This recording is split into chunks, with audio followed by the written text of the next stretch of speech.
जो होना था हो गया, अब आगे क्या?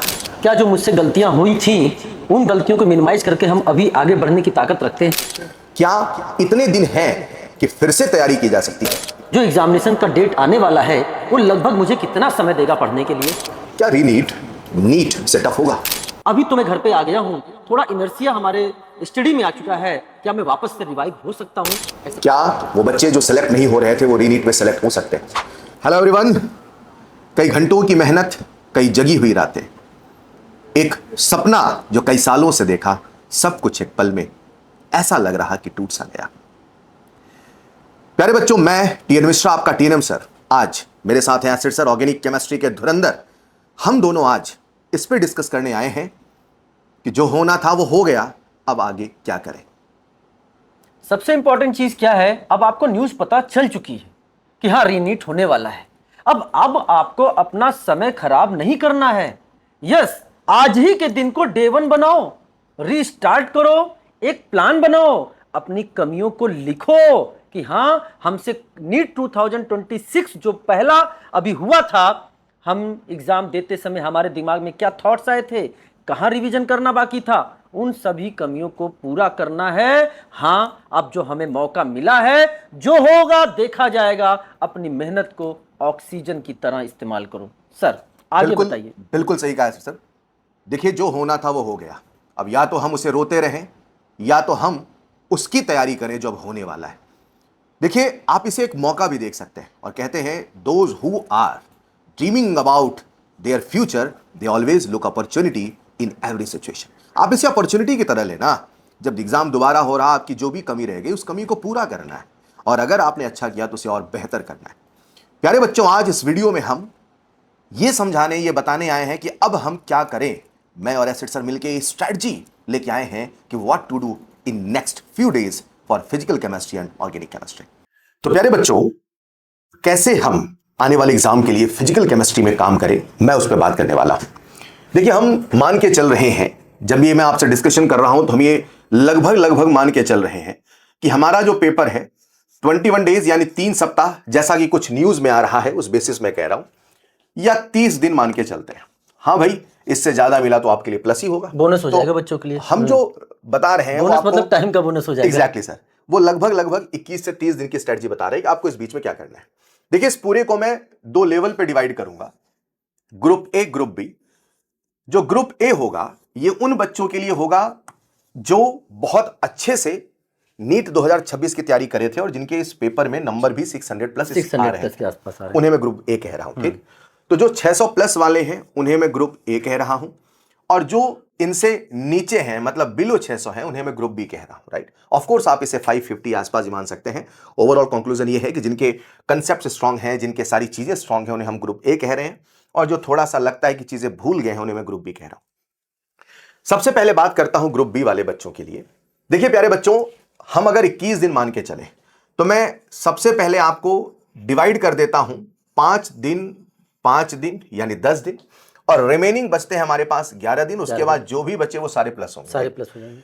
5 दिन आपको देना है 11th को, अगले 5 दिन आपको देना है 12th को। इसे आप स्वैप कर सकते हैं, आप पहले 12th बाद में 11th भी कर सकते हैं। और जो रिमेनिंग 11 डेज है इसमें आपका चलेगा फुल सिलेबस, इसमें आपका चलेगा फुल सिलेबस। राइट, तो प्यारे बच्चों, फिजिकल केमिस्ट्री में अगर एक बच्चा जिसको कंसेप्ट भूल गया है, जिसको चीजें याद नहीं है, वो सबसे पहले सेक्शन वाइज रिवीजन स्टार्ट करे, वो पहले 11th को या 12th को, और फिर वो फुल में आए।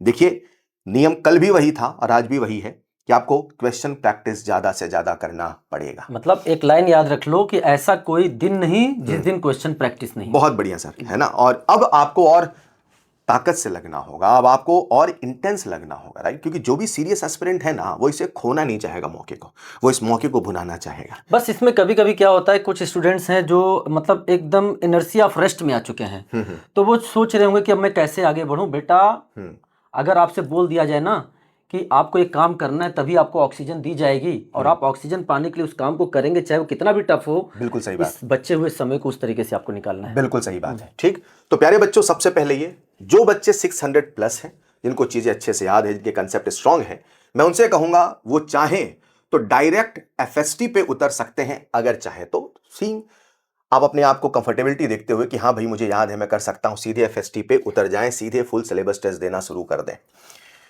अब सवाल यह है कि ये तो हम करेंगे, उसके बाद क्या होगा? देखिए, आप जब भी पेपर देंगे या जब भी आप चीजों को पढ़ेंगे, जब आप इसे रिवाइज कर रहे हैं, जैसे आप 5 दिन में 11, 5 दिन 12th रिवाइज कर रहे हैं, इस वीक आपको जो इस पूरी स्ट्रेटजी का कोर होगा, या कह दो जिस फिलॉसफी पे मैं स्ट्रेटजी बना रहा हूं, उस फिलॉसफी का नाम है identify your weakness and make it strength.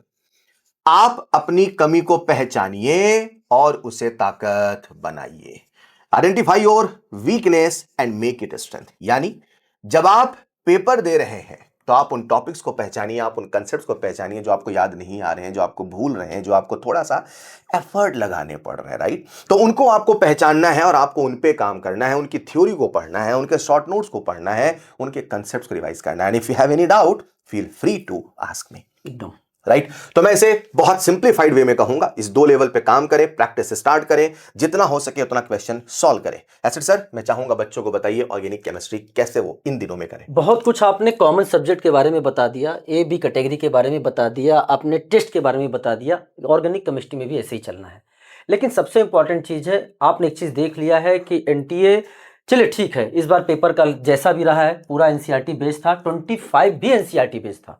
तो सबसे पहले मैं तो ये कहूँगा कि आपकी जो एनसीईआरटी है बेटा, इसका लाइन बाय लाइन आपको अच्छे से पढ़ना है। इसमें जो टेबल्स दे रखे हैं उन टेबल्स को भी अच्छे से पढ़ना है। इसके जो एग्जाम्पल्स दे रखे हैं उनको भी अच्छे से करना है। इसके जो इन टेक्स्ट क्वेश्चन दे रखे हैं उनको भी अच्छे से करना है। एंड प्यारे बच्चों, जो आपके सामने एनसीईआरटी एग्जाम्पलर है, वैसे हम ये सारी चीज़ें अपनी तरफ से भी इनके सामने लेकर आएंगे। बिल्कुल। एंड सबसे इंपॉर्टेंट चीज़ क्या है कि आपको जेईई मेंस मैं ऑर्गेनिक केमिस्ट्री में बताना चाहूँगा, और जैसा कि अभी हम लोगों ने सेशन भी लिया था और 26 हो चाहे 25 हो, बहुत सारे कंसेप्ट मैच कर जाते हैं। जेईई मेंस के क्वेश्चंस हमें जरूर करने हैं, जरूर करने हैं। एटलीस्ट 25, 26 तो कर ही लेना है सारे के सारे पेपर।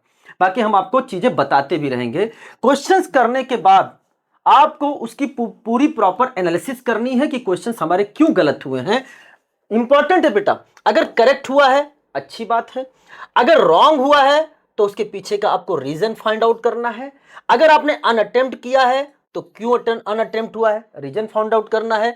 अगर आपसे ब्लंडरिंग हुई है, मतलब क्वेश्चन को ठीक से नहीं पढ़ा है, ऑप्शन गलत पढ़ लिया है, सीजीएस एमकेएस एटसेट्रा सिस्टम में दिक्कत हुई है, उनको भी रीजन फाइंड आउट करना है और इनको मिनिमाइज करना है। एक एक दिन अपनी सेल्फ एनालिसिस करके आगे बढ़ना है और ये देखना है कि जब आप एग्जाम दे रहे थे या जब आपके पास एग्जाम आने वाला था, 2-3 दिन बचा था, तो आपके मन में एक विचार आया था कि यार थोड़ा सा इस पोर्शन को भी रिवाइज करना था, उन सबको पहले से रिवाइज कर लो। अब कल पर नहीं छोड़ना है, आज ही को हमें बेस्ट करना है और अगले आने वाले दिन को उससे भी बेस्ट करना है। तो इन सब चीजों को करें, क्वेश्चन प्रैक्टिस ज्यादा से ज्यादा करें। हाँ, बाकी हम सब चीजें आपके सामने लेकर भी आएंगे। बिल्कुल बिल्कुल सर, और मैं इसी वीडियो में कहना चाहूंगा बहुत ही जल्द अनअकैडमी, और आप सब जानते हैं प्यारे बच्चों, अनअकैडमी की team is known for its quality content. हमारी कंटेंट, हमारी चीजें जो आपको हैं वो बिल्कुल जो स्टैंडर्ड एक नीट एग्जाम होना चाहिए उसके हिसाब से। तो बहुत सारे बच्चे आजकल ये भी पूछ रहे हैं कि सर क्या जो रीनीट होगा वो टफ होगा? देखिए इतिहास रहा है। एग्जैक्टली है ना, मैं भी वही कहने वाला था जो आप कह रहे हैं, इतिहास रहा है and history repeats itself, right? जब भी रीनीट हुआ है उसने पेपर को थोड़ा सा अच्छे लेवल का बनाया है, लेकिन आप चिंता मत करिए, हम ऑलरेडी जो हम लोगों ने पढ़ाया है, सेशन में पढ़ाया है या टेस्ट लिया है, उसमें आपके हर लेवल का, चाहे वो इजी हो, चाहे मीडियम हो, चाहे टफ हो, उन सबका ध्यान रखा है। लेकिन एक चीज याद रखना, आप टफ पढ़ सकते हो, आपको आउट ऑफ सिलेबस नहीं पढ़ना है। बिल्कुल बिल्कुल सर, क्योंकि कभी कभी क्या है, कुछ कंटेंट आपके सामने आउट ऑफ सिलेबस भी आएंगे, वो कि ये क्वेश्चन बच्चों से कि टफ पेपर आएगा। बेटा कितना भी टफ आएगा, हमारे सामने एनटीए की बाउंड्री है, उसी के अंदर रहेगा। चाहे जेईई मेंस हो रहा हो, चाहे जेईई एडवांस हो रहा हो, चाहे नीट हो रहा हो, एनसीईआरटी की बाउंड्री में रहकर पेपर टफ बनाओ, उसको आप करो। बिल्कुल सही सर। तो प्यारे बच्चों, जल्द ही अनअकैडमी आप सबके लिए टेस्ट सीरीज और रिवीजन सीरीज भी लेके आने वाला है। तो ये रही हमारी एक छोटी सी स्ट्रेटजी। आपके जो भी क्वेरीज हो please feel free to ask, हमसे आप संपर्क भी कर सकते हैं पर्सनली और कमेंट में भी बता सकते हैं। कमेंट में आप जो भी करेंगे हम उस जवाब देंगे, या फिर उससे रिलेटेड कोई दूसरा वीडियो होगा हम आपके सामने बनाकर पेश करेंगे। तो प्यारे बच्चों, wish you all the best for रीनीट 2026। Let's crack it.